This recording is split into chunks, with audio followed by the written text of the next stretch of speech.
A single $1,000 Ukrainian drone just destroyed $40 million worth of Russian military equipment in under 12 minutes. On January 1st at exactly 7:15 a.m., a thermal-equipped FPV drone spotted 25 Russian vehicles carrying critical supplies toward Pokrovsk. What the Russian commanders didn't know was that Ukrainian artillery had already calculated the perfect kill zone.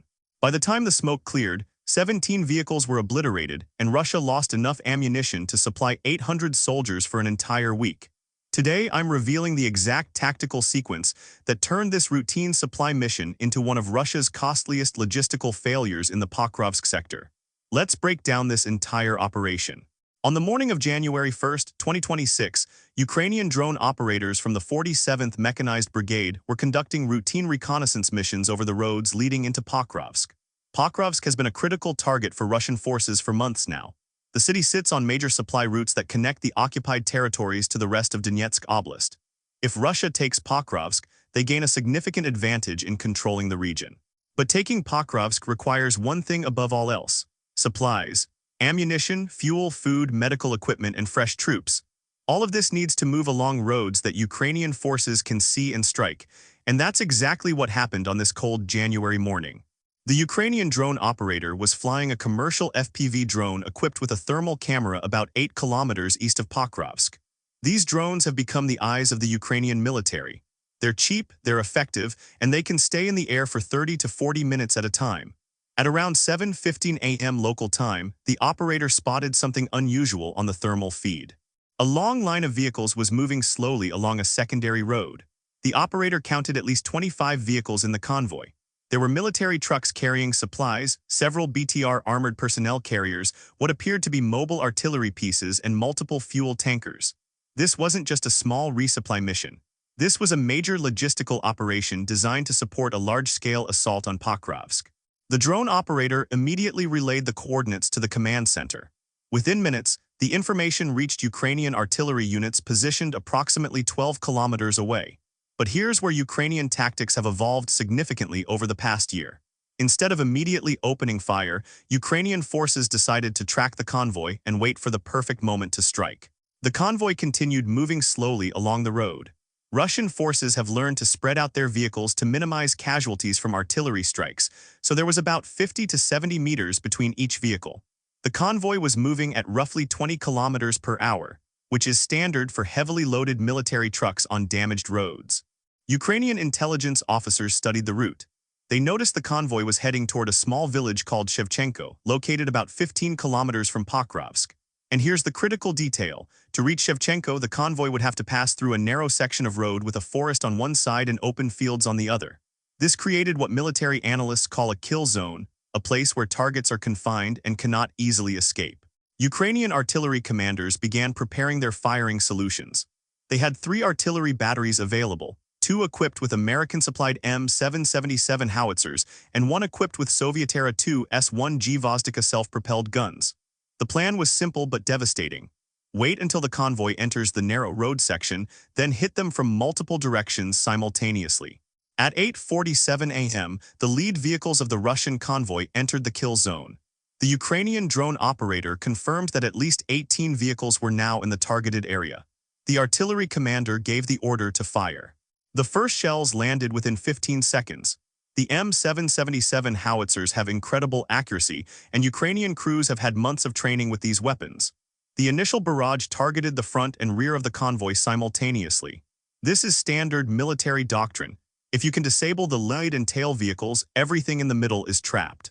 The first explosion hit a fuel tanker near the front of the convoy. The blast was massive. Fuel tankers carry thousands of liters of diesel, and when they explode, the fireball can reach temperatures over 1,000 degrees Celsius. The thermal camera on the Ukrainian drone captured the entire event. The explosion was so intense that it damaged 2 nearby trucks and set the surrounding grass on fire. At the same time, artillery rounds hit the rear of the convoy. A BTR armored personnel carrier took a direct hit and was completely destroyed. Another round landed directly on a truck carrying ammunition. This created a secondary explosion that sent shrapnel flying in all directions. Now the convoy was trapped. Vehicles in front couldn't move forward because of the burning wreckage. Vehicles in the back couldn't reverse because of the destroyed BTR blocking the road. And all around them, artillery shells continued to rain down. Russian soldiers did what any trained military personnel would do in this situation. They abandoned their vehicles and ran for cover. Thermal footage shows dozens of soldiers jumping out of trucks and BTRs and sprinting toward the tree line. Some made it. Many didn't. Ukrainian artillery crews adjusted their fire. Instead of targeting vehicles, they began hitting the areas where soldiers were taking cover. This is called area suppression fire. The goal isn't necessarily to kill everyone, but to keep the enemy pinned down and unable to organize a defense or evacuation.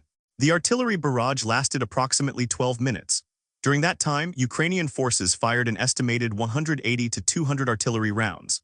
The Americans estimate that each M777 shell costs about $1,500, which means this single engagement cost roughly $300,000 in ammunition alone. But the damage to Russian forces was worth many times that amount. When the smoke cleared, the drone operator assessed the damage. Of the 25 vehicles in the convoy, at least 17 were completely destroyed or severely damaged. The fuel tanker was still burning hours later. 3 BTRs were knocked out. Multiple supply trucks were destroyed, along with their cargo. 2 mobile artillery pieces appeared damaged but possibly recoverable. But the vehicle losses weren't even the most significant part of this engagement. The bigger issue for Russian forces was the lost supplies. Each of those trucks was carrying ammunition, food, medical supplies, spare parts, or fuel intended for Russian troops near Pokrovsk. All of it was now destroyed or abandoned. Military analysts estimate that the destroyed supplies represented approximately 3 to 5 days' worth of consumables for a battalion-sized element, which typically consists of 400 to 800 soldiers. This means Russian forces near Pokrovsk would need to ration their ammunition and fuel while waiting for replacement supplies to arrive. And here's the brutal reality of modern warfare. Replacing those supplies isn't easy. Russia now knows that Ukrainian drones are watching the roads. They know Ukrainian artillery can hit convoys with precision, so the next convoy will need to travel at night, use different routes, or spread out even more. All of these measures slow down the supply chain and make offensive operations harder to sustain. Ukrainian forces didn't just destroy a convoy. They disrupted Russian logistics for days or possibly weeks in this sector, and logistics wins wars. An army without ammunition cannot fight. An army without fuel cannot maneuver. An army without food cannot maintain morale. The Ukrainian command released limited footage of the strike later that day. The video showed the initial explosions and the burning vehicles. Ukrainian military officials stated that the operation demonstrated their ability to identify and destroy enemy logistics columns before they reached the front lines. Russian military bloggers acknowledged the convoy losses, but claimed that the damage was less severe than Ukrainian sources reported. Some Russian sources suggested that only 8 vehicles were destroyed and that most personnel escaped safely. However, the thermal drone footage appears to contradict these claims. From a tactical perspective, this engagement highlights several important trends in the Ukraine war. First, small commercial drones have become one of the most valuable intelligence tools on the battlefield. A $1,000 drone can spot a $1 million convoy and guide artillery strikes that destroy tens of millions of dollars worth of equipment. Second, Ukrainian artillery crews have become extremely skilled at rapid response strikes. The time between detection and the first artillery round landing was less than 90 minutes. That's remarkable coordination between different military units. Third, Russian forces are struggling to protect their supply lines despite knowing they're under constant surveillance. The convoy made several mistakes. It traveled during daylight, used a predictable route, and didn't have adequate air defense or electronic warfare coverage. Some military experts have asked why Russia didn't have air defense systems protecting the convoy. The answer is complicated. Russia does have short-range air defense systems, but many of them are positioned closer to the front lines protecting combat units. Supply convoys often have to take their chances on rear-area roads. Additionally, Ukrainian drones fly low and slow, which makes them difficult for traditional air defense systems to detect and engage. A $2 million air defense missile isn't cost-effective against a $1,000 commercial drone. Looking at the broader strategic picture, engagements like this one are slowly degrading Russian offensive capabilities around Pokrovsk. Every destroyed convoy means fewer supplies for frontline troops. Fewer supplies mean reduced offensive tempo. Reduced offensive tempo gives Ukrainian forces time to strengthen defensive positions. Pokrovsk remains under significant threat. Russian forces are still pushing toward the city from multiple directions, but But operations like this convoy destruction make Russian advances slower and more costly. And in a war of attrition, every day matters. Ukrainian military officials stated that drone-guided artillery strikes destroyed over 40 Russian logistics convoys in the Pokrovsk direction during December alone. If that figure is accurate, it represents a massive disruption to Russian supply operations.